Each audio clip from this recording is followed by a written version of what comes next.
Bonjour, merci d'être là. Nous allons prendre ce petit déjeuner ensemble, ce thé ou ce café, question évidemment rituelle que je poserai à mon invité tout à l'heure. Il est rare d'avoir de l'admiration pour quelqu'un. Eh bien, moi j'avoue que j'ai de l'admiration pour mon invité ce matin. C'est une femme avec un grand F. C'est une femme aussi qui a un engagement depuis toujours. Un engagement aussi qu'elle a connu un petit peu plus sur le tard. Elle nous l'expliquera et c'est Benoît Groux qui est avec nous. Bonjour Benoît. Bonjour. C'est vrai que vous êtes, comment dire, vous êtes impressionnante. Impressionnante par votre parcours, impressionnante par le fait que vous dites les choses avec, je dirais, vérité, parfois d'une manière un peu crue. Vous parlez de plaisir, vous parlez d'égoïsme, vous parlez aussi de sensualité, d'érotisme. Et vous parlez aussi de dignité, c'est-à-dire mourir dans la dignité notamment. Si aujourd'hui on choisit de naître, on doit aussi choisir sa mort. Ça, c'était votre dernier livre, l'avant-dernier livre. Alors, bien sûr, on va évoquer le livre qui est plus récent, qui a déjà quelques mois, c'est Mon évasion. Et puis, il y a une actualité qui est plus brûlante encore, c'est le journal à quatre mains qui a été écrit entre 40 et 45 avec votre sœur Flora, oui, et qui a été adapté au théâtre depuis là, le début du mois de janvier, au théâtre de Poche. Voilà. Donc on a plein de choses à se raconter. Vous n'êtes vraiment pas indulgente avec votre enfance. Le fait d'être enfant, pour vous, en fait, ça semble avoir même été quelque chose de difficile, une sorte de sinécure. Oh, j'étais bébête, j'étais une petite fille modèle, bonne élève, gentille. J'étais pas Sophie de la Bibliothèque Rose, j'étais Camille et Madeleine, les petites filles sages. Et comme jeune fille non plus, je me suis réconciliée avec le moi de jeune fille en voyant le journal à quatre mains. Je me suis dit, tiens, j'étais pas si bête que ça. J'avais déjà des idées féministes, alors que je me croyais une jeune fille rangée sans intérêt. Vous avez grandi d'ailleurs dans un milieu assez protégé, hein, un milieu même assez oui, bourgeois, d'artistes. Oui. Votre père était décorateur, il créait des meubles. Votre mère créait, elle, de la mode. Hein, oui, c'était la sœur de Paul Poiret. On était dans un milieu donc, très brillant, de couture, très libre. De couture. Votre sœur aussi a eu tout de suite la fibre artistique. Oui. Elle savait dessiner, elle était douée en art. Moi, pas du tout. Voilà. Donc, mais pourquoi vous avez, je dirais, attendu si longtemps en fait pour exploser ? J'ai attendu au fond 68 pour me dire, alors que j'ai été professeur de latin et que je n'avais pas le droit de vote, mais vous savez, il y a eu la guerre, Pétain. Et puis après-guerre, il y avait d'autres choses beaucoup plus importantes que le sort des femmes. Et s'il n'y avait pas eu De Gaulle, on n'aurait pas eu le droit de vote avant 10 ans de plus encore. Votre mère était une femme avec énormément de charisme. Oui. Est-ce que vous n'avez pas eu l'impression en fait, d'être dans son ombre aussi pendant des années ? Tout à fait. Elle pompait tout. Et elle réussissait tout, puisqu'elle avait une vie très libre, fréquentait des artistes, elle recevait des lettres d'amour, d'admiration. Et elle a toujours eu l'amour de mon père. Je me disais, comment elle fait pour avoir tout dans la vie, la réussite, l'argent, la beauté, le chic. Vous la jalousiez ? Même pas, c'était une reine icône venue d'ailleurs. Oui, je ne la jalousais même pas, je me disais, c'est elle qui a raison. Et c'est moi qui ai tort de ne pas être comme elle. Votre père, alors vous aviez plus de complicité avec lui. Oui. Hein. C'était un homme proche de la nature, mais un homme soumis. À sa femme, en tout cas, oui. Et puis, c'était un artiste. Il était seul dans son atelier à sculpter des créateur. meubles. Oui, un créateur. Et on avait les études ensemble. On faisait du latin et du grec ensemble avec beaucoup de plaisir. Alors que ma mère disait, ça va te mener où, une petite institutrice? Je veux que tu sois une grande artiste. Quand on vous dit ça, c'est écrasant. Ben vous allez voir, pas si mal que ça, votre parcours. Il nous est raconté par Laurence Boulet. Benoît Groux, écrivaine d'avant-garde, est devenue féministe sur le tard. Rien ne laissait prévoir, disons, la féministe que je suis devenue. J'étais un peu ce que Simone de Beauvoir appelle une jeune fille rangée. Rangée et de bonne famille, Benoît est élevée par une nurse irlandaise. Sa mère, la sœur du fameux couturier Paul Poiret, crée elle aussi une maison de couture. Son père, lui, est décorateur. Un univers artistique mais conformiste. On faisait des études en attendant. Quoi ? Ce fameux mari, ce prince charmant. Et comme à l'époque, le prince charmant ne raffole pas des têtes bien faites, elle renonce à faire médecine au profit d'une licence de lettres. Puis elle se marie 3 fois. Et oui, le prince charmant a lui aussi des contretemps. Après Georges de Caunes, elle épouse Paul Guimard, avec qui elle passera 54 ans. Un conte de fées un peu réaménagé. On s'est mariés avec la certitude qu'un de nous deux tromperait l'autre, puis l'autre. Une vie libre et des livres. D'abord à 4 mains avec sa sœur Flora, et puis à 52 ans, Benoît ose enfin écrire seule. Mais ce n'est que 3 ans plus tard, en 1975, qu'elle devient une féministe reconnue grâce à Ainsi soit-elle, succès planétaire vendu à 1 million d'exemplaires. J'ai la chance d'être écrivain, ce qui est une façon de combattre à l'abri de son livre, ce qui est bien agréable. Je ne descends pas dans la rue, je ne fais pas de scandale. Pas de scandale, mais un combat au quotidien. Sous François Mitterrand, elle préside même la commission de féminisation des noms de métiers. On s'aperçoit que dans les métiers bas de gamme, pas trop prestigieux, eh bien le féminin est parfaitement accepté. Puis à l'âge où d'autres prennent leur retraite, elle se lance dans un deuxième combat, le droit de mourir dans la dignité.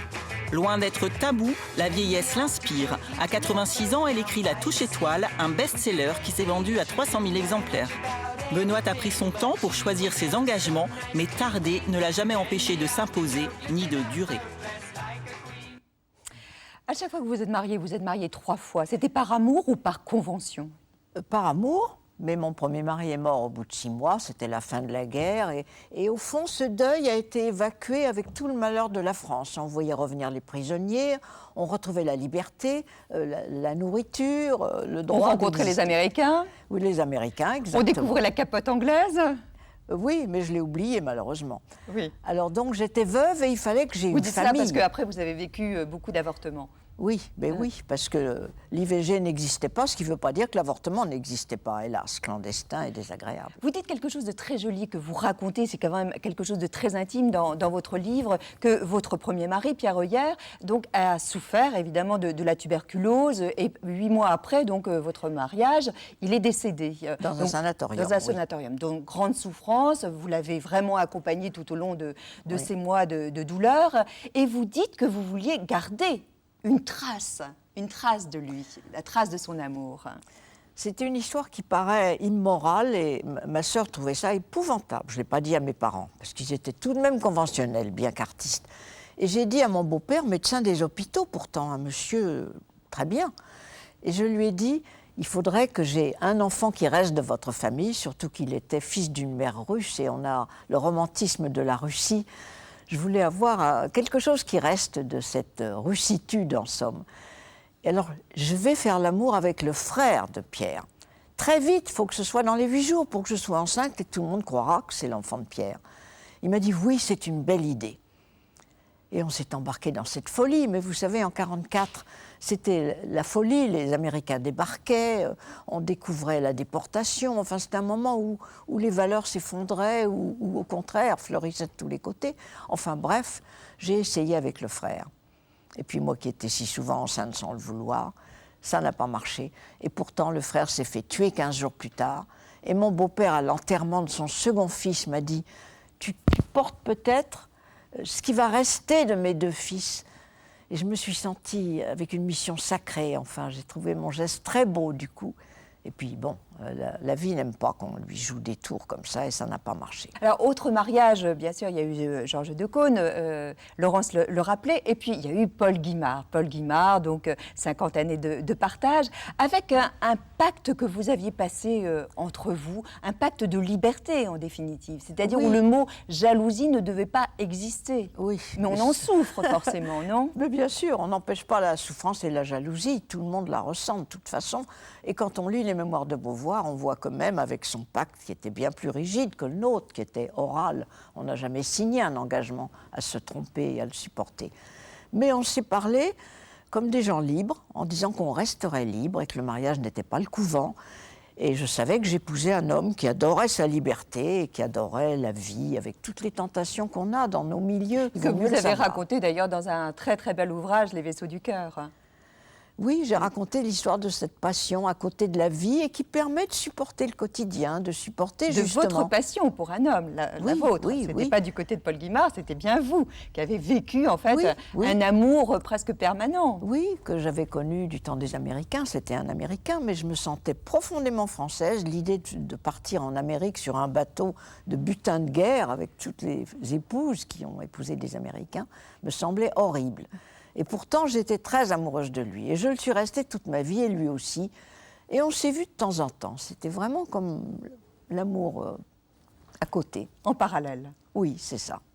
Benoît, on va prendre connaissance de l'actualité, bien sûr. Je sais qu'elle vous intéresse. Le journal est présenté par Isabelle Bouloc et on se retrouve dans la deuxième partie de Thé ou Café en compagnie de Benoît de Gaulle.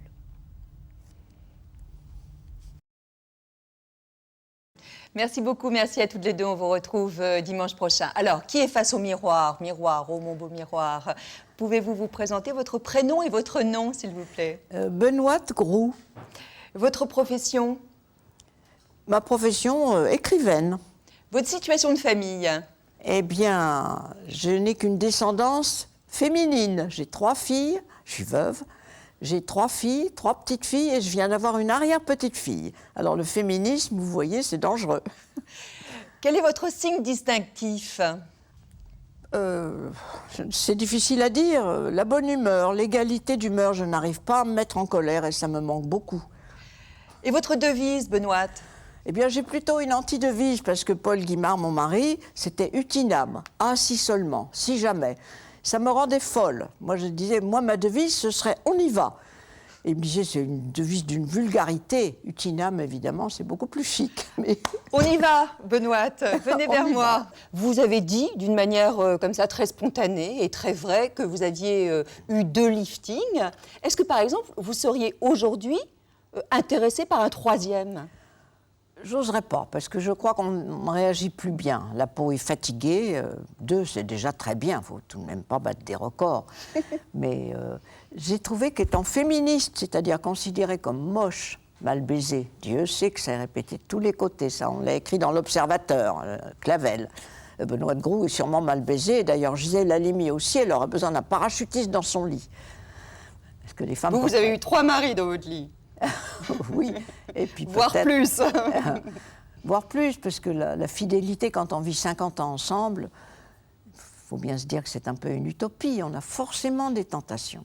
Est-ce que vous avez conscience de renvoyer une image très différente de l'image traditionnelle des personnes âgées? Il y en a pas mal aujourd'hui tout de même. Des femmes qui ont continué leur métier, on parlait de Gisèle Casatsu, bon, elle est formidable. La comédienne. Oui, elle joue, et puis les musiciennes, Non, je crois qu'il y a de plus en plus de femmes vieilles qui sont extraordinaires. Est-ce que vous n'avez pas aussi un peu le goût de la provocation? Je ne l'ai pas eu pendant si longtemps. J'ai vraiment été une jeune fille bien élevée pendant beaucoup trop longtemps. Puis je ne crois pas que c'est de la provocation de raconter la vérité. C'est au contraire, enfin accéder... Parce qu'on ne dit pas à un homme qu'il a le goût de la provocation. Quand Solers raconte ses 1000 aventures de femmes, on ne dit jamais à Julia Kristeva « Mais qu'est-ce que ça vous fait d'avoir un mari comme ça ?» Alors que quand j'écris Les Vaisseaux du cœur, Pivot m'a dit « Oh là là, qu'est-ce que votre mari va dire ?» Comme si j'allais recevoir une fessée en rentrant. C'est fou. Laurence Boulet et Mathieu Drejoux, en fait, vous ont accompagné au cours d'une journée. On s'est rendu compte que c'était une journée tout en mouvement et en action. Vous aviez choisi le programme, donc on est allé dans un petit café, on est allé aussi voir votre fille dans son atelier. Et puis, tout d'abord, rendez-vous chez vous, dans le 7e.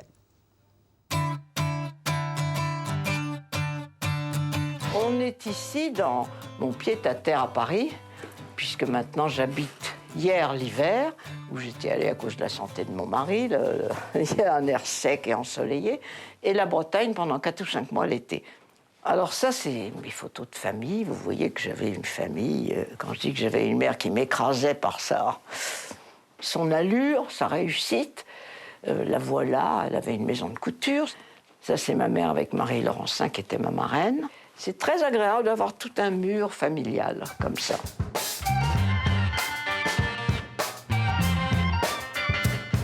Quand j'ai commencé un livre, j'ai qu'une idée, c'est de ne pas arrêter. Je suis très besogneuse. Mon mari se mettait au travail à 6 h du matin, à 9 h, c'était fini. Je suis une bûcheuse, quoi. Je lui disais, t'es une Jaguar et je suis une 2 chevaux. Mais on arrive au bout tous les deux. J'y pense la nuit, je me réveille, j'ai toujours un stylo dans ma poche pour écrire un mot qui passe, une impression, une envie. C'est quelquefois complètement décevant et nul, mais je veux rien perdre. J'ai l'impression que je perds des idées, quelquefois, qui sont géniales. Eh bien, elles s'envolent. De plus en plus, d'ailleurs. C'est très inquiétant. Qu'est-ce qui vous plaît dans ce quartier? Oh ben, c'est d'abord d'y avoir passé toute mon enfance. Hein. Je crois que c'est irrésistible. Maintenant, je suis rue de Bourgogne, on était rue de Bellechasse dans ma jeunesse. Oui, on est resté dans le même coin. En fait, c'est un quartier où il y a beaucoup de flics et on peut rentrer seul la nuit. On n'a pas peur. S'il y a un pas derrière vous, c'est toujours un agent, un gendarme, un policier. Voilà, c'est très brasserie, c'est ça qui est sympathique comme style. Les femmes ne vont pas beaucoup au café, vous savez. Je venais avec mon mari, ou alors à partir de 6 heures quand on peut boire du whisky. Ça fait très dame esselée, justement. Maintenant que j'en suis une, je m'aperçois qu'il n'y a plus de regard des autres. Je crois, Simone de Beauvoir disait que ça lui était arrivé à 50 ans. Là, elle exagérait tout de même, parce qu'aujourd'hui, on a gagné 20 ans. Disons, à partir de 70 ans, on fuit votre regard, surtout les hommes. C'est incroyable. Dans le métro, je prends beaucoup le métro, c'est toujours une femme qui me tient à la porte ou qui me dit « Est-ce que vous voulez vous asseoir ?» Les hommes ne me voient littéralement plus. Là, nous allons chez ma fille, ma deuxième fille, celle qui fait de la marqueterie de paille, d'après le métier de son grand-père. Bonjour, chérie. Bonjour, maman. Je viens voir l'avancement de mon meuble. Oui, je suis dessus, voilà. Écoute, il avance. Je suis en train de terminer les tiroirs. Bon, tu vois, il y en a certains qui sont quand même pas mal avancés. Et là, il va y avoir de la paille qui va tomber comme ça, comme une cascade sur tous les côtés. J'avais toujours été émue quand j'étais enfant de voir des enseignes Durand, père et fils. Et il n'y avait jamais père et fille. Et puis tout à coup, il y a grand-père et petite-fille. L'idée qu'on se transmette un artisanat, un idéal, un goût pour tel ou tel art, je trouve ça très émouvant. Je vois qu'on a des choses importantes à se dire. On se les écrit, en particulier maman, qui nous envoie des lettres assez corsées souvent, où elle nous dit ce qu'elle pense de nous. Mais on s'écrit, oui, on se dit les choses importantes. Mais corsées comment? Maman dit la vérité dans ses lettres, oui. Mais en même temps, il y a de l'amour, alors moi je trouve qu'à partir du moment où il y a de l'amour, on peut se dire beaucoup de choses. Mets-toi autre chose autour du cou. Oh. Est-ce que vous n'avez pas le sentiment que vous incarnez justement pour vos filles l'image d'une mère qui est hors du commun? Et même une grand-mère indigne pour vos petites filles? Oh, sûrement, même pas indigne. Elle ne me voit pas. Je crois que c'est vrai aussi pour cette génération. Tout ce que j'ai aimé faire ne les intéresse pas. Mes études, connaître des tas de poèmes par cœur.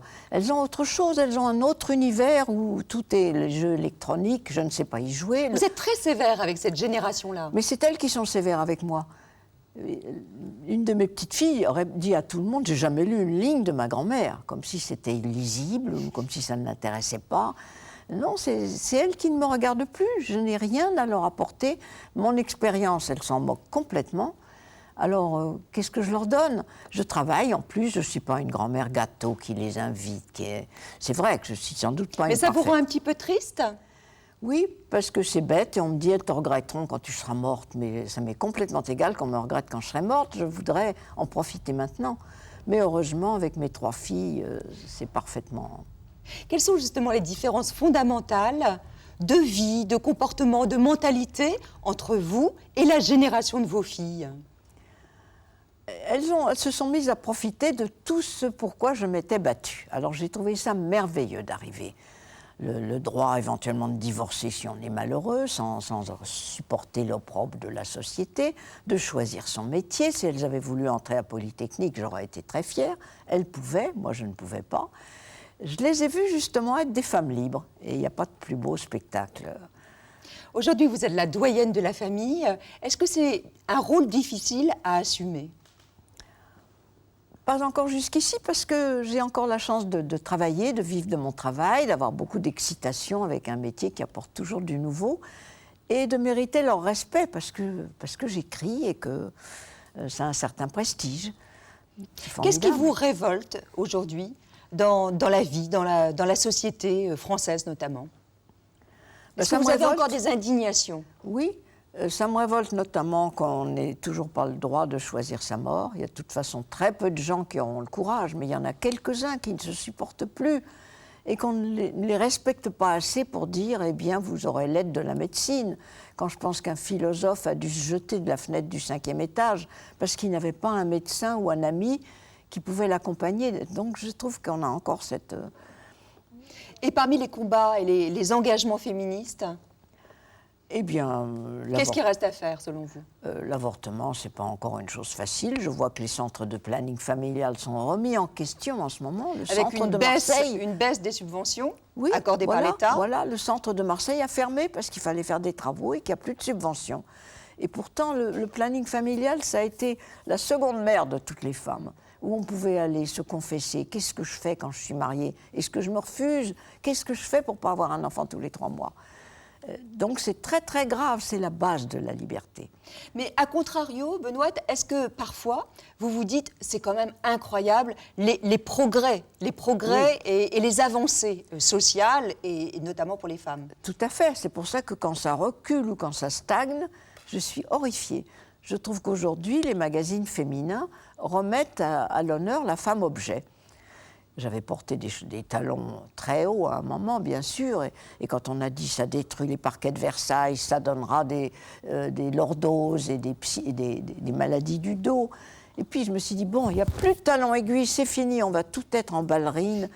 Et puis c'est revenu, la femme objet est de nouveau ce qu'on doit être. Et sur les couvertures de magazines, on ne dit pas entrée à Polytechnique, faites de la politique, on dit des fesses sexy en 15 jours. Et avec le truc pour avoir des fesses sexy. Alors je trouve ça lamentable. Vos 3 filles, est-ce que vous pensez qu'elles ont souffert de votre engagement? Oh, je ne crois pas du tout, elles en ont bénéficié, parce que j'étais une mère assez laxiste finalement. J'aimais mieux recevoir leurs petits amis à la maison que de ne pas savoir avec qui elles étaient. Et j'avais une amie qui me disait, alors tu aimes mieux qu'elles fassent leur saleté chez toi. Je ne trouve pas que c'est des saletés, les premières amours, les premières rencontres avec un homme. Et vous préfériez les abriter? Oui, exactement. Et pouvoir connaître leur compagnon. Oui. Alors, on a demandé à votre fille aînée, Blandine, de brosser un portrait, mais un portrait un petit peu particulier de vous, un portrait chinois. Et si Benoît était... Si maman était un homme, elle serait Benoît Gros, parce qu'un homme est une femme comme les autres. Des cuissardes en caoutchouc pour aller pêcher la crevette en Irlande. Un poisson. Ou une crevette. Si maman était un paysage, ça serait un paysage breton au bord de la mer. Ses yeux de poisson mort quand elle n'aime pas quelqu'un. Injuste parfois et sévère avec certaines personnes, sauf ses filles. Boudou, Zou et Toulou, c'est nos 3 petits diminutifs à nous, ces 3 filles. Carpe diem. Si elle était une maladie, non, impossible, c'est absolument antinomique avec elle. Elle n'est jamais malade, et si elle est un peu malade, elle le nie, elle le refuse, elle guérit tout de suite, enfin bref, c'est pas possible. Vous êtes d'accord? Oh oui, ça me plaît beaucoup, je suis tout émue. Il est vrai que lorsque vous avez, comme tout le monde hein, d'ailleurs, une petite douleur, vous êtes dur au mal et vous préférez Oui. la garder pour vous. Je ne vois pas de médecin, je ne vois pas de psy, mais d'ailleurs, faire de la littérature, ça vous sert de psychanalyse. C'est un peu exutoire, besoin. oui. Oui. Je me suis guérie d'une crise de jalousie en écrivant un livre sur la jalousie. Il n'y a rien de mieux. Vous avez avorté plusieurs fois. Oui. Dans votre vie, Oui. et vous n'avez pas néanmoins signé le manifeste des 343 salopes qui était donc favorable à l'avortement et qui avouait, des femmes connues donc, et célèbres, et qui avouaient donc Oui. qu'elles avaient avorté. Et Delphine Seyrig, et on va beaucoup. Catherine Deneuve. Et Christiane Rochefort, Catherine Deneuve. Mais oui, mais bon, j'étais pourtant une salope puisque j'avais avorté, mais je n'étais pas une féministe, on n'est pas venu me demander. Et quand j'ai vu dans l'Obs tous ces noms de femmes que j'admirais, je me suis dit, mais enfin, j'ai encore raté le coche. Je n'étais pas encore féministe, quoi. Et je regrette beaucoup, c'est un des regrets de ma vie. Mais Vous auriez aimé faire de la politique? Ça me passionne, oui, j'aurais beaucoup aimé. Mais je me dis que finalement, un livre, c'est politique, et qu'ainsi soit-elle, a eu autant d'influence qu'une loi en faveur des femmes, parce que ça a beaucoup aidé les femmes à devenir elles-mêmes. Benoît, est-ce que vous connaissez vos lecteurs? Votre lectorat? Oui, disons les lectrices. Beaucoup D'abord, je reçois beaucoup de lettres. Pour le dernier livre, je ne comprends pas pourquoi j'ai reçu des lettres d'hommes. Jusque-là, c'était 95% de femmes. Et quand je fais la queue au cinéma ou dans un supermarché ou dans le train, il y a presque toujours, presque tous les jours, une femme qui vient me dire tout bas, me mettre la main sur l'épaule. « Ah, vous m'avez aidé à devenir ce que je suis. » Alors, détrompez-vous, il y a beaucoup d'hommes, effectivement, qui lisent. Notamment, nous avons rencontré, en fait, trois générations. 3 générations de femmes. Une femme que vous connaissez bien, puisque c'est une femme qui, d'ailleurs, vous a croqué, puisqu'elle dessine. Ah oui. C'est une dessinatrice de bande dessinée, Oui, elle s'appelle Catel. Catel Müller. Voilà. Et nous avons demandé donc à Catel Müller, ainsi qu'à sa fille, à sa belle-mère et à son compagnon, eh bien, de témoigner pourquoi lisent-ils les livres de Benoît de Gros. Je suis Catel, 44 ans. J'ai découvert Benoît de Gros grâce à ma maman à 14 ans. Et j'ai pu la rencontrer grâce au journal Libération il y a 6 mois et j'ai pu la dessiner. Je m'appelle Julie, j'ai 14 ans et ma mère m'a déjà fait lire Ainsi soit-elle de Benoît de Gros pour que je connaisse déjà le féminisme. Je m'appelle Danielle, j'ai 68 ans. Benoît de Gros a été la révélation de mes 30 ans et depuis ne m'a jamais quittée. Je m'appelle José Louis, j'ai 46 ans et j'ai grandi avec Ainsi soit-elle sur la table de chevet de ma maman.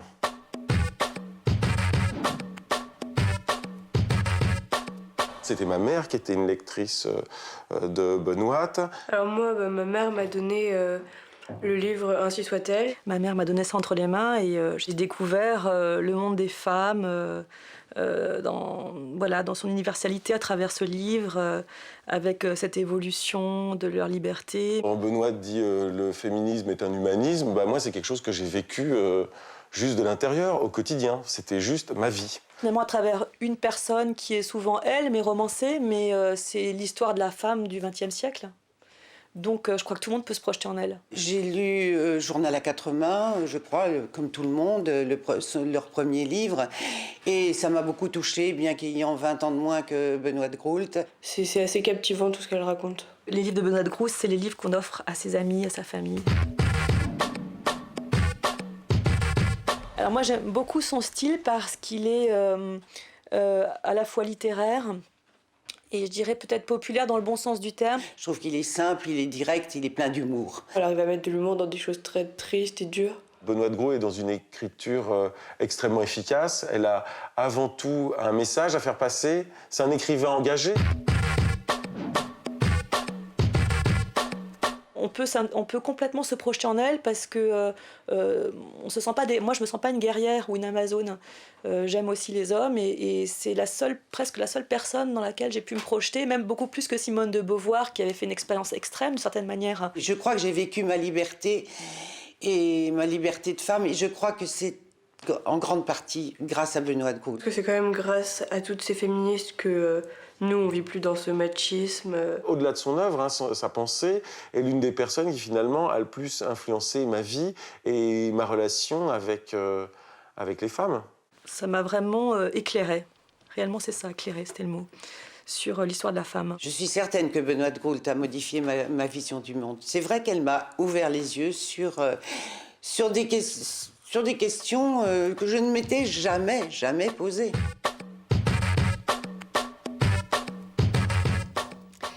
Benoît, Catel Quatuor, ça c'est le nouvel album chez Casterman. Et puis aussi, elle est très très connue pour Kiki de Montparnasse. Catel et Bocquet, d'ailleurs, c'est son compagnon chez Casterman. Alors c'est beau, c'est un bel hommage qui vous est rendu. 3 générations, dont un homme. Oui, c'est formidable. Mais comment vous expliquez ce succès populaire qui est le vôtre? Je crois que j'ai osé dire les choses avec les vrais mots.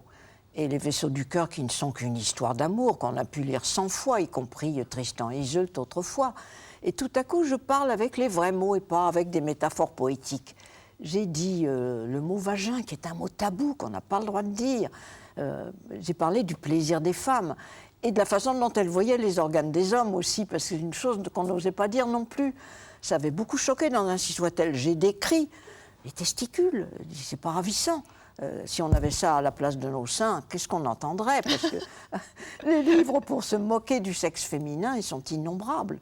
Il n'y a rien, l'homme c'est sacré. Et tout à coup, j'ai un peu désacralisé, si vous voulez, dans une relation amoureuse. Mais dans la vie, vous êtes ainsi? Je ne sais pas, il faudrait demander à mes proches. Oui, sans doute, oui, sûrement. Vous êtes très direct, vous avez de l'humour. Moins, parce qu'on garde sa bonne éducation. Vous voyez, quand je suis allée habiter le Midi, une petite rue étroite, petite ville, par exemple, je n'ai pas raté une manœuvre, ni embouti une voiture, mais on m'a crié « Va donc, ménopausée !» Un homme, bien sûr, hein, au volant. J'ai trouvé ça monstrueux, j'ai rien su répondre, je suis restée la bouche ouverte, et j'aurais dû lui dire « Et toi, vieux prostatique ?» Mais je n'ai pas osé parce que les femmes sont encore bien élevées. Juste un petit mot concernant le mot féminisme, féministe, être féministe comme vous le revendiquez.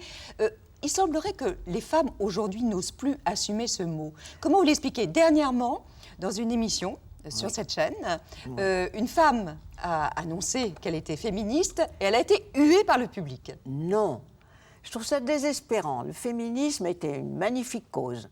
Est une magnifique cause qui n'est pas finie. Il y a encore des tas de femmes dans le monde qui ont un besoin basique de féminisme. C'est une cause non violente et qui est faite pour apporter le bonheur à la moitié de l'humanité qui était asservie, il faut bien le dire. Mais aussi à l'autre moitié. Et aussi à l'autre moitié, comme disait une féministe du 19e, si les hommes savaient combien ils seraient plus heureux avec des femmes heureuses et libérées. C'est profondément vrai, mais ils aiment encore mieux le pouvoir que le bonheur, sans doute. Mais est-ce que vous croyez qu'il y a aujourd'hui un moyen de gouverner, d'avoir le pouvoir et de le vivre différemment des hommes? Ça, c'est peut-être une illusion. On croit maintenant qu'Obama va vivre différemment, va être un président différent parce qu'il est noir, c'est sûr. Mais je crois que le pouvoir corrompt et vous esquinte, et qu'il est très très dur à exercer, aussi dur pour un homme que pour une femme. Notamment la défaite de Ségolène Royal, ça vous a touché? Oui. Et pourquoi? Eh bien, comme la défaite d'Obama m'aurait touché. Parce que tout à coup, eux, ils ont le courage d'avoir au Parti démocrate une femme ou un noir. C'était deux révolutions dans les deux cas. Et nous, on avait tout de même une femme qui a eu des chances, elle a eu des millions de voix tout de même. Et à quoi vous attribuez son échec? En partie à la misogynie. Je suis sûre qu'au moment de mettre son bulletin dans l'urne, beaucoup d'hommes et un certain nombre de femmes se sont dit « Je suis en train de voter pour une femme, c'est pas un candidat normal. » C'était pas normal. Il y a tout de même une transgression brusquement. Voter pour une femme, est-ce qu'elle est aussi compétente alors qu'elle avait fait les mêmes études? Il y a des tas de présidents de la République qui n'ont pas été compétents. On n'a jamais dit est-ce qu'il a les compétences. C'est un homme, il est né avec les compétences. Alors qu'une femme, on se méfie. Je voudrais vous parler d'actualité, puisqu'il y a une jolie actualité actuellement au théâtre. Évidemment, vous avez vu ce spectacle, puisque c'est un spectacle qui a été adapté à partir d'un de vos livres, Le Journal à quatre mains. Le premier, oui. Le premier, oui. Le premier, je crois que il a été publié en 63. Quelque chose oui, comme c'est ça, voilà. 63. Alors, vous l'avez écrit à quatre mains avec votre sœur, c'était oui. entre 40 et 45, c'était évidemment pendant la guerre, oui. et puis ensuite vous avez connu donc les privations, ensuite la libération. Vous décrivez bien toute cette période. Vous aviez réciproquement au début 14 et sans doute 18 ans. 15 et 20 ans, oui, 15 c'est et ça. 20 ans, oui. voilà. Et bien sûr, on s'est intéressé à ce spectacle. C'est un petit bijou. On est allé donc au Théâtre de Poche. On vous a demandé de nous accompagner pour rencontrer celle qui vous incarne au théâtre, oui. De magnifiques comédiennes. C'est la première fois qu'un de vos livres est adapté au théâtre. Oui, c'est la première fois. Et je suis allée déjà 3 fois le voir parce que je me réconcilie avec le personnage de jeune fille que je vois et que je méprisais beaucoup. Je la trouve pas si mal que ça, finalement. On vous accompagne au Théâtre de Poche à Montparnasse. Dans la piole de luxe.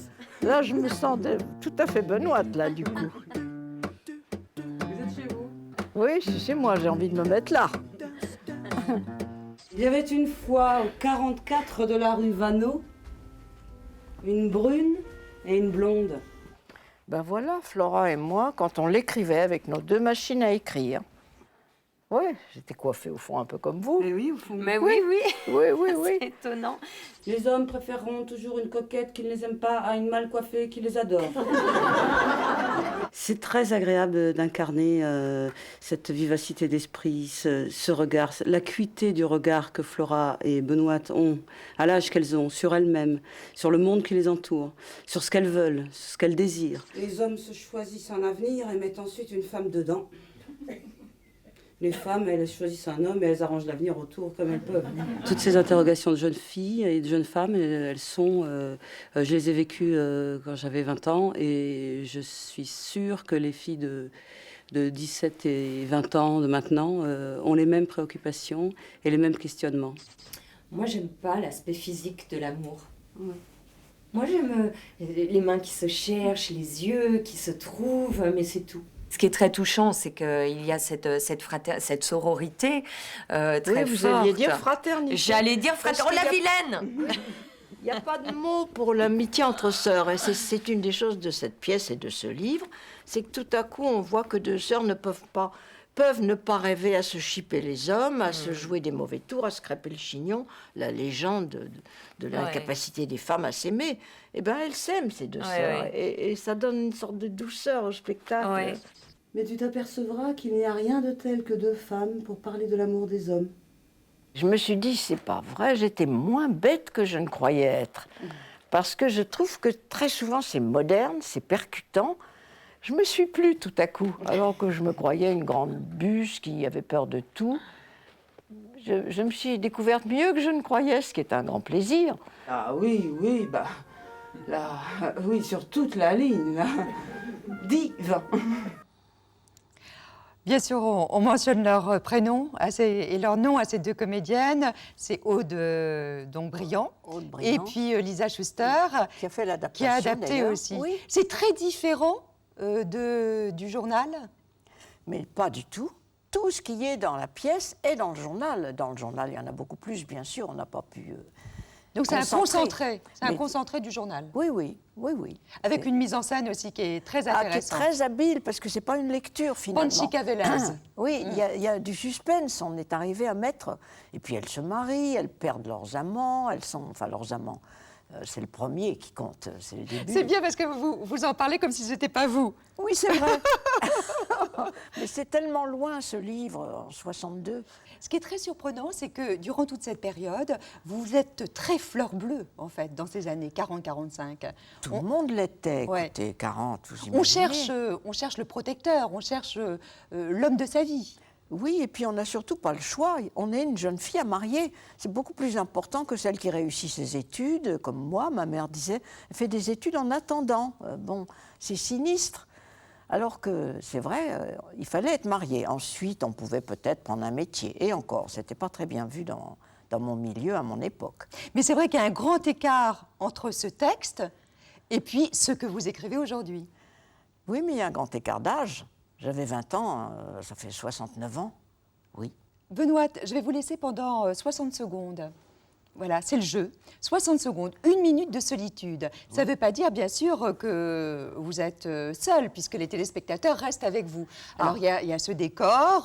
Peut-être que vous pouvez, voir quelques éléments de décor qui vous intéressent. Vous, bien sûr... Je peux toucher ? Vous pouvez toucher, vous pouvez bouger. Et puis, surtout, communiquer, bien sûr, avec les téléspectateurs. Ah les laissez pas comme ça en plan. Toucher. Au contraire, avec plaisir. À tout de suite. Bon. Je vais bien sûr aller regarder ce qui me touche, ce qui m'a touché toute ma vie depuis l'enfance. C'est pas un havenot d'ailleurs, j'avais parlé de havenot. C'est une bichette, c'est-à-dire que ça prend les crevettes dans le sable. On se promène dans le sable avec ça. Et le mien est en fer, rond pour aller dans les rochers. Mais bon, ça évoque la pêche à la crevette, c'est sûr. Et puis c'est mon panier de pêche que j'ai là. J'essaye d'éviter le plastique, c'est tellement plus beau l'osier. Et un tramail, c'est d'ailleurs pas un tramail, c'est un filet normal d'un seul rang de maille. Et je sais ramander. Je suis plus fière de ça presque que de savoir écrire. Parce que je suis sûre qu'il y a très peu de gens qui savent ramander sur la terre, sauf les femmes des marins bretons, bien sûr, et les marins. J'ai horreur de coudre, mais ramander avec le petit je ne sais plus comment ça s'appelle d'ailleurs, la navette, quelque chose comme ça. C'est très amusant. Et puis on est bien obligé, quand les crabes ont fait des trous énormes dans le filet, de les réparer. On mettait le filet tous les jours avec Paul, qui était un ancien marin breton, et puis il est né à Nantes, il était breton de Loire-Atlantique. Et on a mis le filet tous les jours de toute notre vie, l'été en vacances. Alors on le mettait le soir, on le relevait à 6 h du matin. Bon ben, je reviens à 6 h du matin, moi. Oui, je me lasse pas de ces trucs-là, j'ai regardé que ça. Et alors, simplement pour terminer justement ces éléments de décor, vous avez vu sur le mur ce téléphone. Alors, qu'est-ce qu'il évoque? La demoiselle des postes. Parce que j'étais encore trop jeune finalement pour avoir des coups de téléphone d'amour. Puis c'était toujours accroché dans l'entrée, tout le monde vous entendait. Et la demoiselle des postes connaissait votre vie par cœur. Heureusement qu'on avait des vies assez simples à l'époque quand on avait 18 ans. Benoît, je vais vous emmener au dos à dos. Dos à dos avec vous, Benoît de Groult, et des réponses du tac au tac. Est-ce que vous auriez aimé être un homme? Autrefois, oui, parce que je voulais faire ma médecine, je voulais faire de la recherche, etc. Mais non, parce que j'aurais pas pu faire la carrière que j'ai faite. C'était agréable d'être féministe et d'être parmi tout de même les premières qui ont écrit des livres féministes. Êtes-vous une femme de plaisir ou de devoir? Les deux. C'est peut-être prétentieux de dire ça, mais je suis une femme de devoir aussi, disons. Avez-vous été égoïste dans votre vie? Oui, mais je trouve que c'est une vertu, surtout pour les femmes. Elles ont été dévouées jusqu'à la mort, jusqu'à l'effacement d'elles-mêmes. Et je trouve que quand on est égoïste, si on s'aime, on aime les autres. Et on n'est pas une enquiquineuse. Alors, il n'y a rien de pire qu'une femme de devoir, amère, et qui ont de mauvais souvenirs. Benoît, est-ce qu'il vous est déjà arrivé de mentir sur votre âge? Non, je ne crois pas, jamais. Je n'ai pas eu cette coquetterie, non. Et maintenant, moins que jamais. Quel est votre plus grand regret? C'est très difficile à dire, parce qu'au fond, j'ai une vie très remplie, j'ai fini par faire ce que je voulais faire. Ça serait un peu injuste de dire que j'ai pas trop de regrets, non. Est-ce que vous préférez tromper ou être trompé? Oh ben, c'est bien plus agréable de tromper, bien sûr. Il n'y a pas de doute. Quel nom vous donnez au sexe féminin? Eh bien, les vrais noms pour le dire, les mots pour le dire, comme disait déjà Marie Cardinal. Et c'est ce qu'on n'osait pas faire. Il y avait toujours des mots poétiques, des périphrases, des métaphores. Eh bien, j'appelle ça la vulve et le vagin. Et ce sont deux mots qui passent encore pour des obscénités. Et le sexe masculin? Oh ben, tout le monde, il y a des noms très nobles. Le chibre, l'étendard, le phallus, le pénis. Enfin, il y a l'embarras du choix. Alors que pour les femmes, il n'y a que deux mots et ils passent pour obscènes. Est-ce que vous auriez aimé vous avoir comme grand-mère?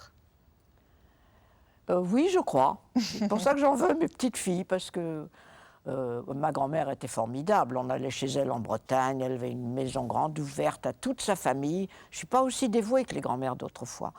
Mais oui. Pourriez-vous tomber amoureuse d'un homme beaucoup plus jeune? Il me semble que non, mais je crois que tout est une question de rencontre. C'est surtout lui qui ne pourrait pas, alors la question ne se pose pas du tout.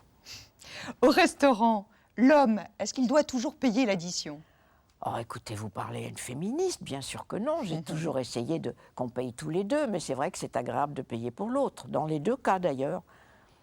Quelle est la première personne que vous aimeriez retrouver là-haut? Quelle horreur!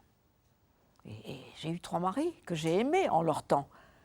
Alors, lequel serait le bon? Oh non, j'espère, je ne crois pas à là-haut, heureusement. Ce serait impossible. Quelle est la question, Benoît, que vous auriez aimé que je vous pose?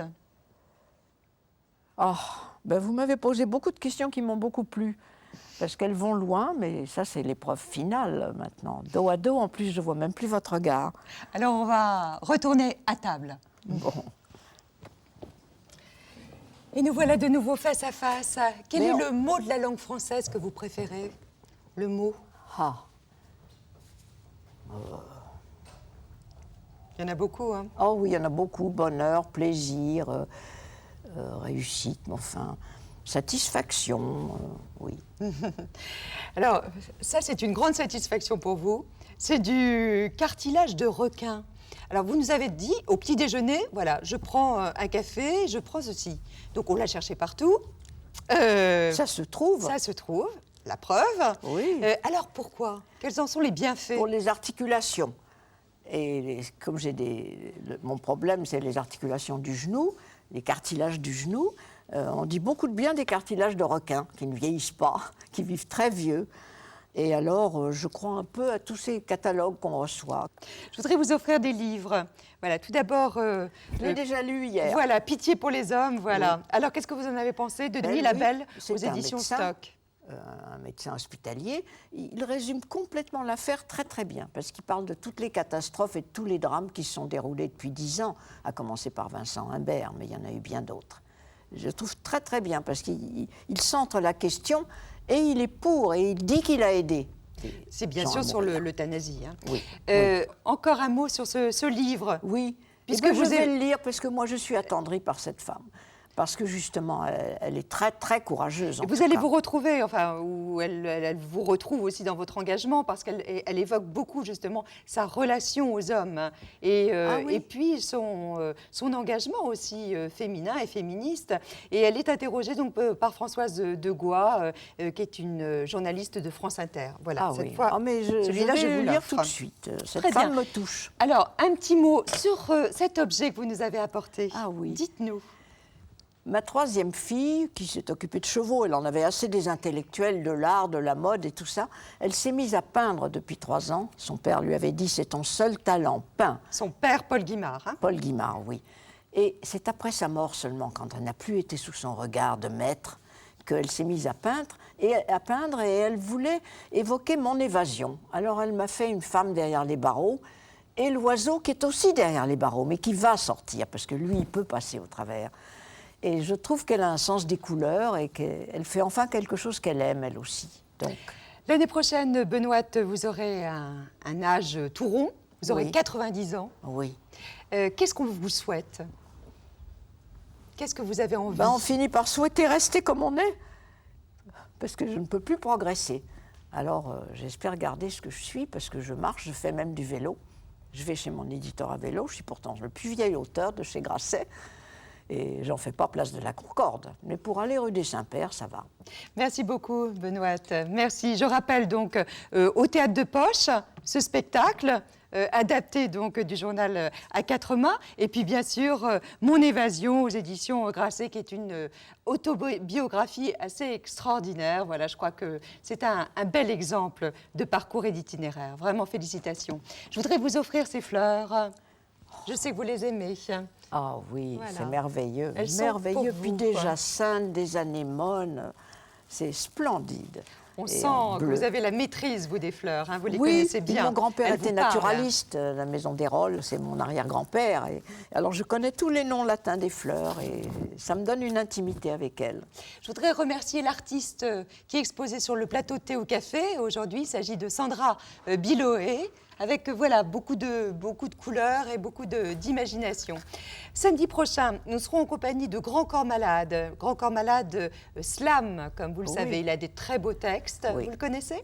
Pas personnellement. Non, mais vous connaissez cette génération. Oui, mes filles l'adorent. Très bien. Et dimanche, nous serons en compagnie du cinéaste Claude Chabrol. Oui. Merci beaucoup, Benoît de Groult. Merci beaucoup. C'était un plaisir de passer ce petit déjeuner, ce thé ou ce café avec vous. Sachez avec le cartilage, c'est très une publicité important. au requin. Là, c'est miraculeux ce produit. Sachez bien sûr que cette émission sera rediffusée cette nuit. Elle sera aussi en ligne sur Internet dès cet après-midi. Et vous pourrez voir aussi un bonus, c'est-à-dire vraiment une séquence supplémentaire qui n'était pas dans l'émission. Et c'est un échange avec votre fille. Vous parlez notamment de relations, justement, de votre relation. Vous parlez aussi de sexualité. Enfin, vous avez un échange très libre et qui sera sur Internet dès cet après-midi. Merci de nous avoir suivis. Merci d'avoir pris ce thé ou ce café avec nous. Et on se retrouve samedi prochain à 8h50 pour un nouveau thé ou café. Au revoir. Passez une très bonne semaine. Merci, Benoît. Merci aussi beaucoup.